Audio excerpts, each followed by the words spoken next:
Ali. So what are we doing here today? I guess you guys are interviewing me? Talk a little bit about mental health, Yes. definitely yes, in I am. the fashion and art industry. Can you tell us a little bit about Yeah. yourself? I'm 25. I am living in Milwaukee, raised up in the suburbs of Chicago. I am into beauty, a lot of makeup stuff, and just recently I've been into fashion as well.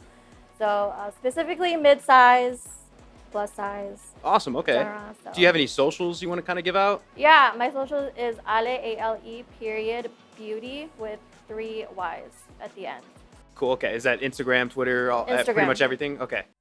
Awesome. All right. Well, guess we'll get into it. Thank you.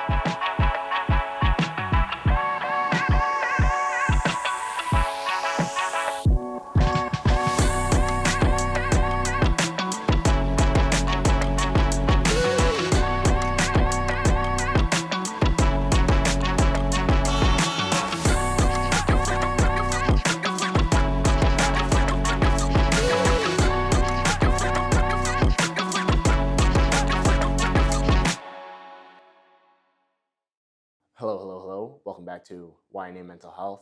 I'm here with Ale Flores, and we are going to be discussing beauty, fashion, and content creation with mental health. Hello. Welcome back to YNA Mental Health. My name is Ale Flores, and we're going to be talking about beauty, fashion, content creating, mental health. So I am 25. My name is Alejandra, but I go by Ale, and I am living in Milwaukee. I am a content creator on Instagram where I talk about all things beauty, fashion, specifically mid-size to plus size style. And I do talk a lot about positivity, mainly self-love, some affirmations, and where I talk a lot about, where I'm open about depression as well with my depression.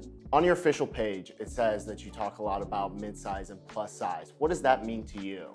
So mid-size and plus size is like a very difficult topic to talk about just because a lot of people don't know what is considered mid-size, because mid-size to plus size is very hard to fashionize, because wherever you go, if you're looking for specific size, go with that size. At another shop, it's like a completely different size. Like if you're looking for a 14, you're looking for a 14, but at that place you're an 18. Like it does bring down a lot. I just want to share my style. You know, if somebody can resonate with my size, my style, then they could be like, okay, well, if she could wear that, I could wear that. In today's world, it seems like we really need positivity. And so you spread a lot of that in your posts. So could you tell me more about how you spread that positivity and how it kind of came to be? I spread it because I was dealing with a lot of depression. And so I never got to see on social media about depression. And it just brought down and I felt literally alone.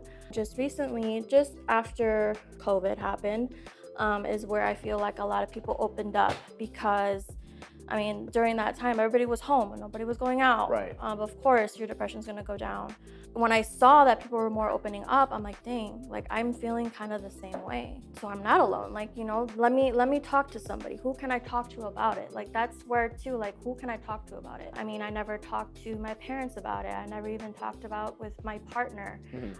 Just because I felt like, oh, what are they gonna think about me now? Yeah, of course. You know? Yeah, it's difficult. So after opening up on social media, that's when everybody's like, oh my God, like I'm the same way.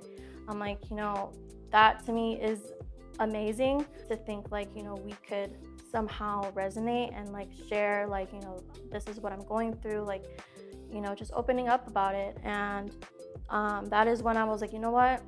This is what I'm going to be doing. I want to make people feel like literally they're not alone. Exactly. Yeah. Is it really difficult to stay positive in those moments? Because I feel as if when we were going through that COVID pandemic, and kind of still are, it seemed like a lot of people just kind of fell into a spiral, and it kind of forced people to not talk about what they were dealing with. And so we became into this kind of world where depression, anxiety, and mental health needed to be talked more. And now that we're kind of coming out of it, it seems like people are opening up more about it.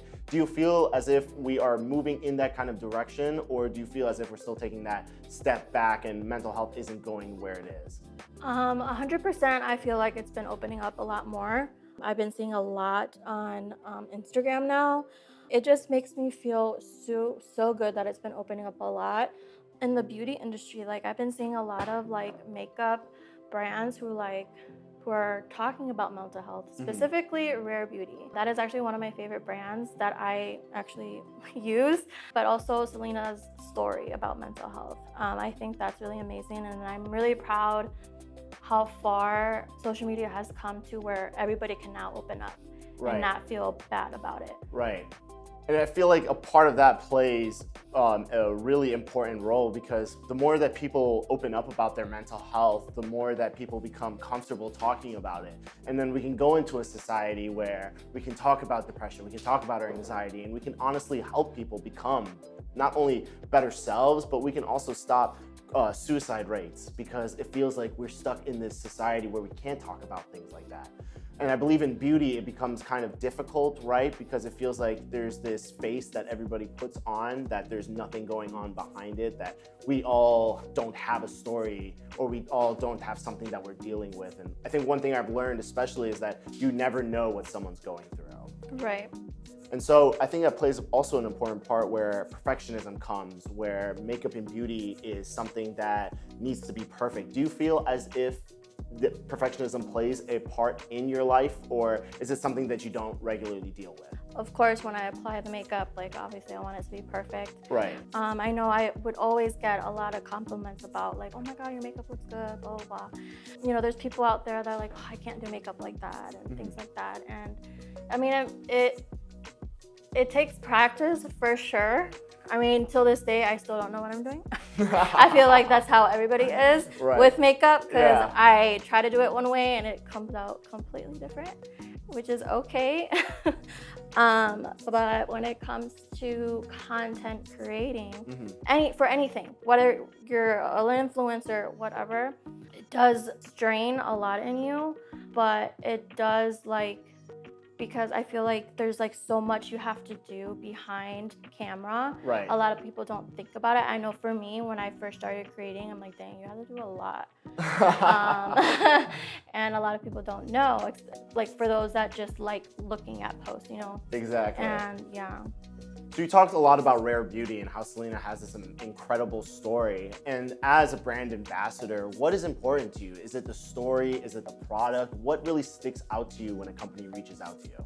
I like looking for, like when it comes to makeup, I like that it has to be cruelty-free, vegan, and if I could resonate with their story behind the brand, that's a huge plus.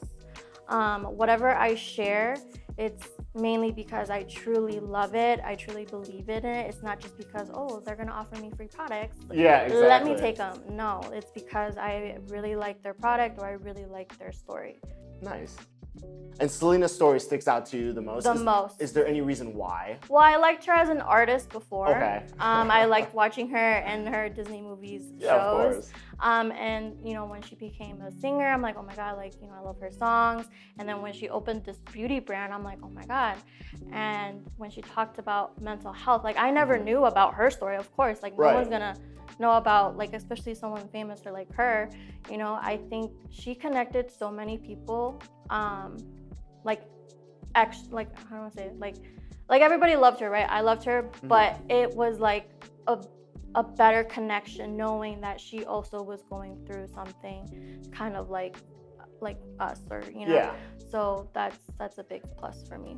In your posts, you emphasize a lot of things, and that's awesome that you can figure out what your niche is. But what do you really want to get behind when you connect with the people that watch your posts? Do you want to get behind a certain message? Is there a certain thing that you want to say to them? Or is it kind of just you're very open about how you're feeling? I mean, I am very open about what I'm feeling. Like I said, I share a lot more on my stories than I do on my posts. However, I am starting to talk more on my posts. That way, for those that are not looking at my stories, that can relate to posts. Mainly, I mean, I want people to come on my page and just feel better and feel good, no matter what they're going through at that moment. And if you could resonate with me, if you could be like, oh my God, like she's just like me, for whatever, you know, then I did my job. Like, you know, I want them to feel good. So yeah. So, what do you enjoy most about making content? When we drive around, I do actually look around to see like, oh, I could take pictures here. I mean, I love being creative about it. Right, of course. And I do have ideas, whether it's from like Pinterest or just from Instagram itself. But I just love being creative my own way. That's and awesome. speaking it through my posts. So, I have a really big issue with overthinking, and it's something that I've been trying to deal with. And it seems like with skin, beauty, and fashion, overthinking can play a really important part. How do you overcome that, and how do you get out of your own head? So when I edit my reels, so like my video footage, I mean, that's like one of my favorite things to do is like edit my videos. I do get frustrated at times, but I just, if it's not perfect, I just post it anyway because I know in the end I'm gonna go back and be like, wow, like look how far I've come. Right, exactly. And that is actually one of my favorite things because I also look back from like a year ago and I'm like, Right. dang, I changed so much. Like it's really awesome. Especially from like your first reel to where you are now. And Oh you're just my like, I've gosh, learned yeah. so much It's like from there. so cringe. Sometimes Yeah. I'm like, oh, I made it like that. Yeah. Sometimes you gotta be cringe, right? Yeah. What are some negative moments that you've realized being in the industry? So I guess like whenever I see somebody post or even a beauty brand when they post something with like perfect skin Right. and I don't, I mean I have acne scars, acne whatever, and I'm like it brings me down because I don't see a person just like me and I want to see that. Yeah. The only way I see it is from actually other creators, you know, and I mean I hope to see in the future, I mean I don't really see it that much, but I hope to see like with bigger brands that can use people that have like acne so that way they could reach to those type of people. Right. And it would make me feel better about me, about myself, about my skin. I feel like this plays such an important part in social media too, because in social media you don't see the acne scars, you don't see what people deal with the scars. I mean, I have acne scars too, and I've never seen like male like influencers have acne scars, and it feels as if That's the this thing is too, like yeah. we're stuck as we males would love to have perfect skin, or I would personally would love no acne or anything, but I went through a really difficult time where I was popping it and not realizing what kind of issues that it comes with it. Do you believe with the male side of beauty and everything that goes on, do you believe that's not talked about enough as well, or? Yeah, you know what? I don't see it I do not see it at all, to At be all, honest. I mean, yeah, there's like those famous YouTubers who are makeup artists. Of course. And you know, I see them, but I have not seen, like I've never seen it on my page. You know, sometimes on Explorer page you would see it. I mean, yeah, I see it, but I feel like there needs to be more. Yeah, I totally agree. Especially with males, because we're not sure like what's the skincare routine. I think just splash water and soap on your face and that's all that it takes. Yeah. But that's something that I really hope we get to push forward to, so that it's not stigmatized as, oh, he takes care of his skin, oh, he's just some pretty boy or something like that. But I totally get where you're coming from. So again, YNA is we really focused on the mental health side of it. If you could talk a little bit more about your mental health and what you've dealt with and how far you've pushed yourself, not only to maybe overcome your depression and anxiety, but if it's something that you feel comfortable now talking about. Yeah, so it didn't really it didn't really come in until it was like, of course, during COVID. But I think too, during the time that I was in, where I was at, I just was unhappy of where I was. I moved to Texas to live with my mom. I mean, I missed her, so of course I wanted to see her, but I decided to go back to school. But even school, I hated school. I didn't know what I wanted to do for me. I didn't know what I wanted to do in my life, to be honest, but I just went to school because my family said I had to go to school. So Right. that's what I did. I did get a degree. It did take longer than it should, but at least I have one. But you know, my family was like, well, you gotta decide what you need to do, you know? Right. So I'm like, okay, I'll go back to school, but I'll go live with my mom. So that's when I moved to Texas. Yes, I love the weather. I love the environment. Like I loved being at the beach, but for whatever reason, I was just not happy. Yeah. And I was there for a year and a half, almost 2. But it really broke me down because I was like in my head, like do I want to finish school? I don't even want to do this anymore. You know, I miss my boyfriend. Yeah. I miss my friends. I miss my other family. Like, Right. you know, and yeah, I had my brother, I had my mom who I'm like super close with. But for whatever reason, it didn't feel well for me. Right. So that's when I didn't open up to anybody until somebody opened up to me. Wow. So when they opened it up to me, that's when I was kind of talking to them, and that's when I realized, like, okay, I could actually talk to this person about it. Yes. So that's when I talked to that person, and that person said, hey, you need to talk. You need to do whatever you need to do. If you need to leave, if you need to move, Yeah. do it for you. You're literally there for somebody else, you know? And it kind of made me like, oh, but I don't want to break my mom's heart, you know, and No one ever blah, does. but no, I was like, you know what? And that's when I actually opened up to my boyfriend at the time, who is now my fiance.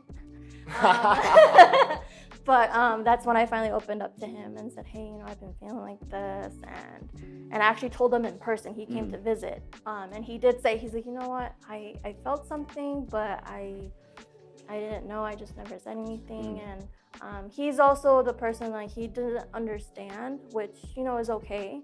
I opened up to whatever he could understand, and he does whatever he can. Even now, like, he does whatever he needs to do. Whether, you know, if he needs me, or if he needs to let me sleep, like, he'll do it. But he also tries to get me up. That's awesome. You know, and yeah, I need that. And he tries to make me go outside. You know, sometimes I do, sometimes I don't. I'm like, no, I don't want to. Like, I just want to stay here. But, you know, he does whatever he can to, you know, make me feel good. But I totally get that. But yeah, when I opened up, that's where I'm like, wow, like, you know, I could actually talk to somebody. And that's when I told my mom, and she also felt bad. And I'm like, oh, I'm so sorry, you know, but this is how I've been feeling. I need to leave. I'm sorry, but I have to. And she understood that. I mean, it was a very hard process, but so yeah, that's when I moved to Milwaukee, lived with my boyfriend. A year later, here I am. I'm still trying to figure out a way to deal with my depression, because yeah, every now and then I get depressed for whatever reason, and I do little things. Either I pick up my book that I'm reading, I read, watch my favorite movies, watch new shows, but yeah, I just try to do different things to help me feel better about. It sounds like you finally found, like, the things that really help your mental health. And again, that's something that, like, all of us have to go into this, like, deep journey to find what helps us. And it does take a long time. Right. It does. A lot of people think that it'll take like, it'll take like a week. Oh, it'll take a month. No, it might even take a year. It may even take 2. Yeah. You know, but you just have to figure out a way how you could deal with it your own way. Exactly.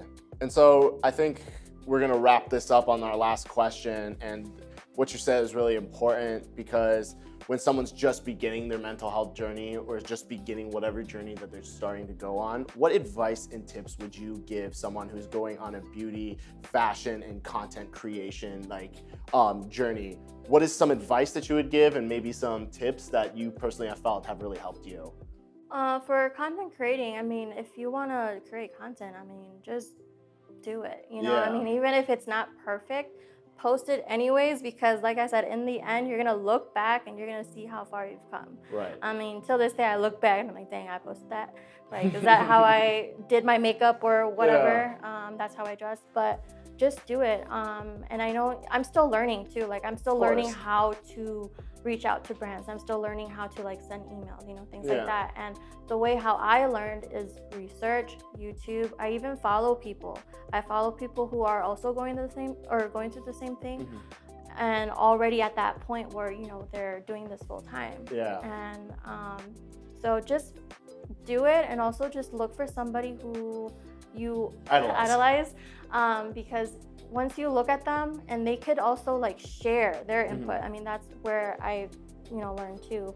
YouTube University is one of the best places to go to get your true education, honestly. So we really appreciate you coming on again, talking about your mental health, expressing how you feel, and giving people advice and tips on how they can become better. We just want to remind our audience out there, please, please, please remember, you are not alone, and we're going to catch you on the next episode. Thanks again for coming on. Thank you. Sweet.